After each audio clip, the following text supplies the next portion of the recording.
चलिए, अब हमने कहा कि ये क्वालिटी ऑफ सर्विस को हम इंश्योर कैसे करेंगे, ये चार चीजें हमें इंश्योर कैसे कर सकते हैं हम। ये इंश्योर करने के लिए हमारे पास तीन है। पहला है ओवर प्रोविजनिंग। ओवर प्रोविजनिंग का मतलब है कि आप राउटर की कैपेसिटी बढ़ा दीजिए सो दैट कि राउटर ज्यादा पैकेट्स। अब डिले कब होगा? डिले तब होगा जबकि जो इंटरमीडिएट राउटर है वो पैकेट को बहुत फ्रीक्वेंटली बहुत अच्छे से हैंडल ना कर पाए, उन्हीं की वजह से डिले होगा, कंजेशन होगा, तभी डिले होगा। तो ओवर प्रोविजनिंग का मतलब है कि आप राउटर की कैपेसिटी अगर बढ़ा दीजिए तो डिले जो है, सेंडर और रिसीवर तक पहुंचने का जो डिले है वो कम हो जाएगा। तो that is called over provisioning. समझ आया? इसका मतलब है increment the capacity of router.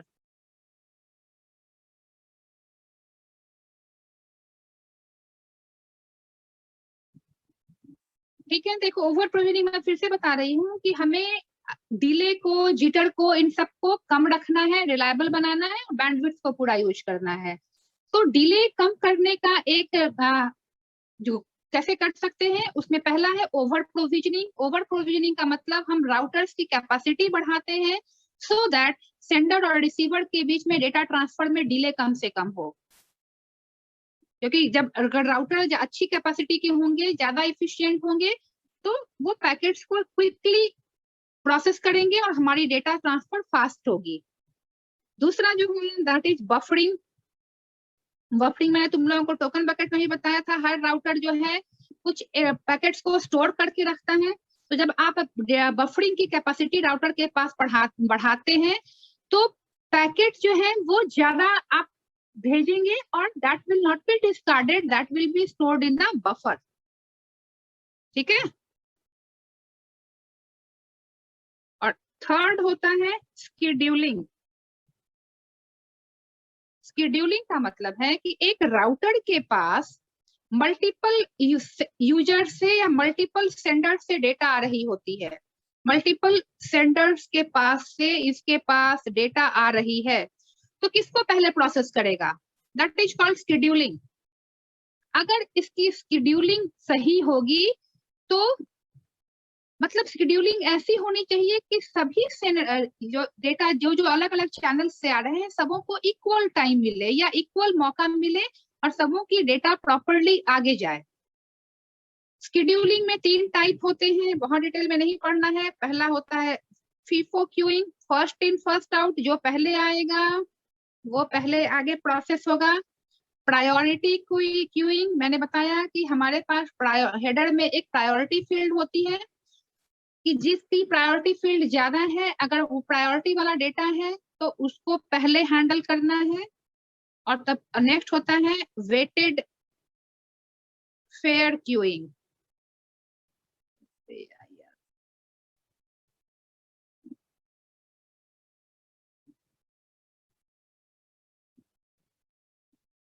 इसमें वेटेड फेयर का मतलब है कि यहाँ का जो बफर रहेगा, बफर देखो, ओवर प्रोविजनिंग समझ में आई है तुम लोगों को? क्या है ओवर प्रोविजनिंग? यस और नो? ओवर प्रोविजनिंग समझ आया? बफरिंग, बफर की साइज आप बढ़ा देते हैं सो दैट कि पैकेट जो है वो मैक्सिमम आप ट्रांसफर कर पाए। क्योंकि हमें डिले कम करना है, जिटर कम करना है, तो जितनी राउटर जितने अच्छे से काम करेगा, जितना ज्यादा एफिशिएंट होगा, जितना फास्ट होगा, हमारा डिले उतना ही कम होगा। तो वो हम करते हैं ओवर प्रोविजनिंग से और बफरिंग से। शेड्यूलिंग का मतलब है कि एक राउटर के पास मल्टीपल सेंडर्स से डेटा आ रही है तो इसको सबों को इक्वली ट्रीट करना है। फेयर ट्रीटमेंट होना चाहिए डिफरेंट सोर्सेस के बीच में। जिन जिन सोर्सेस से डेटा आ रहा है हर सोर्स की डेटा को फेयर ट्रीटमेंट, इक्वल ट्रीटमेंट मिलना चाहिए। तो ये कैसे करेगा इक्वल ट्रीटमेंट? इसके लिए तीन टेक्निक ये यूज करता है। पहला है FIFO queuing, first in first out. जो पहले आ रहा है वो पहले आगे जाएगा, इररिस्पेक्टिव ऑफ किस सोर्स से आ रहा है। जो भी पैकेट पहले आएगा वो पहले जाएगा, ये एक तरीका है। दूसरा तरीका है प्रायोरिटी क्यूइंग का। प्रायोरिटी क्यूइंग का मतलब पैकेट के अंदर हेडर में एक प्रायोरिटी फील्ड होती है जो डेटा ज्यादा प्रायोरिटी का होता है उसकी प्रायोरिटी फील्ड में सेटिंग की जाती है। तो अगर कोई डेटा ज्यादा प्रायोरिटी का है तो वो क्विकली वो आगे पास ऑन करेगा, वो पहले प्रोसेस होगी। यस भावेश। मैम ये जो पैकेट्स आ रहे राउटर पे मैम वो तो डिफरेंट सोर्स से आ रहे, तो मैम प्रायोरिटी कैसे मैम? डिफरेंट सोर्सेज के लिए तो प्रायोरिटी भी डिफरेंट होगी ना, सबके लिए मैक्सिमम प्रायोरिटी होगी? नहीं नहीं, नॉट नेसेसरी। मैक्सिमम प्रायोरिटी मान लो कि तुम साइट पे डेटा ट्रांसफर हो रही है, अब उस पर डिपेंड करता है। जैसे कि हम ट्रांजैक्शन अगर करते हैं तो उसकी प्रायोरिटी ज्यादा होती है, जहाँ पे सेशन वाइज है, जहाँ पे एक पर्टिकुलर सेशन टाइम लिमिट है। तुम लोगों ने वो पढ़ा था ना सैड में, टेम्पोरल। Yes ma'am. जहाँ पे एक लिमिटेड एक फिक्स टाइम पीरियड के अंदर जहाँ पे काम को खत्म करना है, अगर उस टाइप की डेटा ट्रांसफर हो रही है तो उसकी प्रायोरिटी ज्यादा होगी, because that work has to be completed within a given time frame. Hello ma'am. बोलो मैम मेरा फोन ऑफ होने वाला है। अच्छा, बस मैं ये टॉपिक करके खत्म ही कर रही हूँ। तुम लोगों को टेम्पोरल डेटा ये फंक्शन याद है? आप जैसे रियल टाइम कोई भी रियल टाइम ऑपरेशन कर रहे हो भवेश, एक हम नॉर्मल ऑपरेशन कर रहे हैं और एक रियल टाइम ऑपरेशन कर रहे हैं, दोनों की प्रायोरिटी में डिफरेंस होना चाहिए। मैम लाइव वाले को ज्यादा प्रायोरिटी मिलनी चाहिए। तो यही ये हमें पता नहीं चलता, बट जब जब कोई लाइव अगर ऑनलाइन रियल टाइम ऑपरेशन है या टेम्पोरल ऑपरेशन है तो उसकी हेडर में प्रायोरिटी फील्ड हाई प्रायोरिटी का होगा, और जो टेम्पोरल नहीं है वो लो प्रायोरिटी का होगा। तो अगर अलग अलग सोर्सेस से जो डेटा आ रही है, ऑब्वियसली एक सोर्स से जो आ रही है उनकी अगर एक टाइप के डेटा के लिए तो उनकी प्रायोरिटी ज्यादा होगी, तो उस केस में इसको पहले प्रोसेस किया जाएगा क्योंकि इसकी प्रायोरिटी ज्यादा हो जाएगी। यहाँ पे प्रायोरिटी राउटर सेट कर रहा है, राइट? नहीं, प्रायोरिटी तो जो सेंडर सेंड करेगा ना, जहां से पैकेट आ रही है, पैकेट कहाँ से आ रही है? सेंडर से आ रही है, और ये पैकेट ही बने हुए हैं हेडर और डेटा दो पार्ट से, और ये हेडर के फील्ड में प्रायोरिटी होती है। तो जो राउटर होता है ये इसकी हेडर को चेक करता है। Router checks the header of the packet, अगर इसका प्रायोरिटी फील्ड ज्यादा है तो इसको जल्दी पास ऑन करेगा नेक्स्ट राउटर को। ओके, ठीक है, राउटर ये चेक करता है क्योंकि सिक्योरिटी में हम पढ़ेंगे, राउटर ये सबकी हेडर को चेक करता है। ठीक है। और वेटेड फेयर क्यूइंग में क्या होता है कि वेटेड फेयर का मतलब है कि एक राउटर के पास जो बफर बनी हुई है या जो क्यू बनी हुई है, उसी क्यू को वो अलग अलग पार्ट में डिवाइड कर देगा। हाई प्रायोरिटी वाला अलग क्यू में जाएगा, नॉर्मल प्रायोरिटी वाला अलग क्यू में जाएगा, और इसको अब हर बार अलग अलग करके हर बार चेक करने की जरूरत नहीं है। जो हाई प्रायोरिटी के हैं उनको अलग क्यू में रखेगा।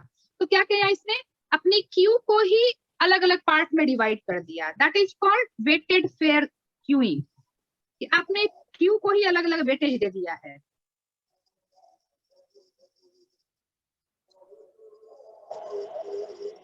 तो ये डिटेल में तुम्हें नहीं पढ़ना है। तो व्हाट आई वाज सेइंग कि ये क्वालिटी ऑफ सर्विस प्रोवाइड करने के लिए हम ये तीन चीजें यूज करते हैं, over provisioning, buffering and scheduling. Scheduling का मतलब है कि हम किस यूजर को किस तरीके से हैंडल करेंगे। टाइम का शेड्यूल का मतलब होता है टाइम, बेसिकली कि किस यूजर को हम टाइम देंगे। तो टाइम हम कैसे देंगे, फर्स्ट अगर पहले जो आ रहा है फीफो क्यूइंग में जो पहले आएगा उसको पहले टाइम मिलेगा, प्रायोरिटी क्यूइंग में जो ज्यादा प्रायोरिटी का है उसको टाइम मिलेगा, और वेटेड फेयर क्यूइंग में है कि हम क्यू में ही जो अलग अलग टाइप के क्यू बनाएंगे फॉर अलग अलग type of data, and depending upon किस क्यू को कितना वेटेज मिला हुआ है उनकी प्रोसेसिंग की जाती है। ओके,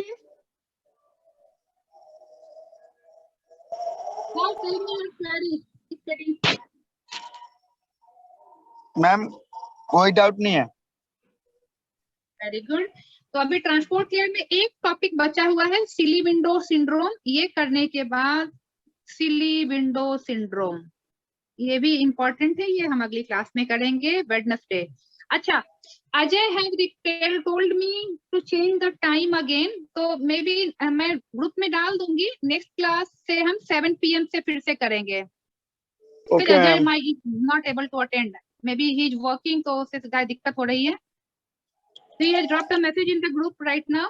मैम कि- एक बात हम्म, मैम बोल रहे थे कि 7:30 क्या 7:30 से yes ma'am, if possible. देखती हूँ 7:30 से 8:30 ज्यादा लेट नहीं हो जाएगा? Ma'am, it would be very Yes. late, ma'am. Ma'am, 8:30 Yes बहुत ma'am, late लेट हो हो जाएगा, लेट हो जाएगा। हाँ 7 to 8 रखते हैं पद्माश, ठीक है मैम, रिमाइंडर दे okay ma'am, okay ma'am. Okay hello ma'am okay.